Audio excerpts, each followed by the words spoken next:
Pat Olson alongside Jim Brovelli. The USF Dons on the road here in Portland take on the Pilots tonight from inside the Chiles Center. The Dons opened up West Coast Conference play the other night, Jim, with a home loss against St. Mary's. Before we get into that, let's break down the pre-conference. 11-4, difficult schedule. I thought through those first 15 ball games, USF played really well. Oh, sure, they sure did, Pat. If you look at the scores and how close they were at every game, I mean, the Arizona State game was down to the last minute of the game, and the game was tied all the way through. The Harvard game, all the way through, was the last play of the game, overtime. These games really were hard fought all the way through. They end up 11-4, but really got a lot of experience, this young group, to get ready for conference play.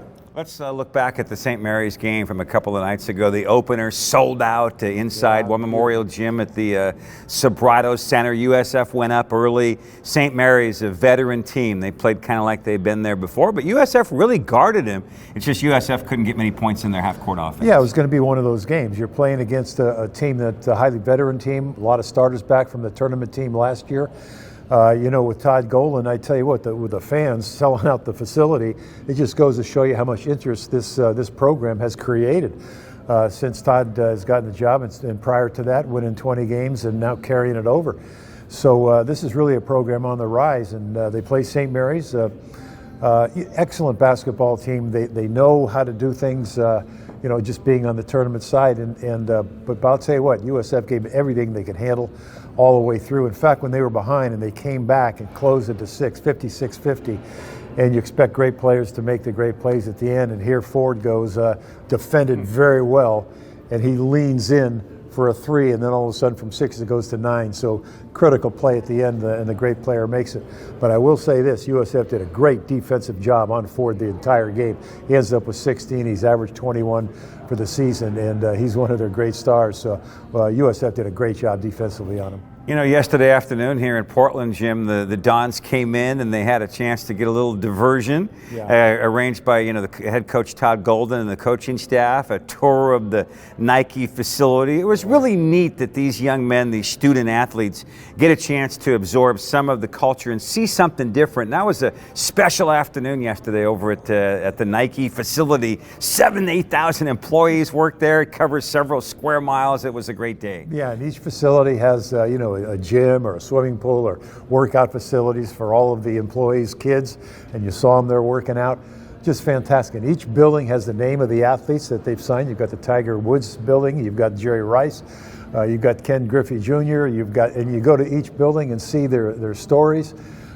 It was just fantastic and a great experience, along with playing in conference play, to give these kids that experience on a road trip. Let's talk about this matchup tonight. 7 o'clock tip-off. The game is 6:45 on KNBR for the pregame. The Pilots, Dons have had success here over the years. They've played well, but this Portland team has improved from a year ago. At one point, they were 8-3. They hit a little bump in the road, at the Diamond Head Classic in Hawaii. They led Gonzaga at halftime on Thursday night. So USF better be ready here tonight, right? Oh, for sure. This is the conference game, so you got to be ready for all conference games. And Portland played tremendously against the Gonzaga the other night, having the lead at halftime, and really fought all the way through the entire game. So. But instead of really thinking about Portland tonight, I think that USF has got to look at that St. Mary's game, really clean up a lot of the things that they know that they can clean up after that ball game and become a better basketball team for it. And I know that Todd Golden and his coaching staff will clean up that, and this team will be ready to go tonight. Final comment from you, Jim. During the pre-conference, Todd Golden really went deep with his roster, 9-10 guys. Shortened the bench a little bit more on Thursday against St. Mary's. Do you think we'll see maybe that deeper rotation here again tonight against Portland? I don't know, but I can tell you when you get in conference play, that's normally what happens. You have a shorter bench. Scores are a little bit lower. Every team is scouted so well. So the shots that you got easy in pre-conference are not quite as easy in conference play. So it's a dogfight, and you got to grind out these games, and particularly on the road. So, whether he shorts it or not, I think he'll play that by ear during the course of the game. All right, Dons and Pilots tonight from inside the Chiles Center. It's a 7 p.m. tip-off, 6:45 for the broadcast. Jim and I will have the call on the KNBR 1050. With Jim Brovelli, Pat Olson on USFDons.com.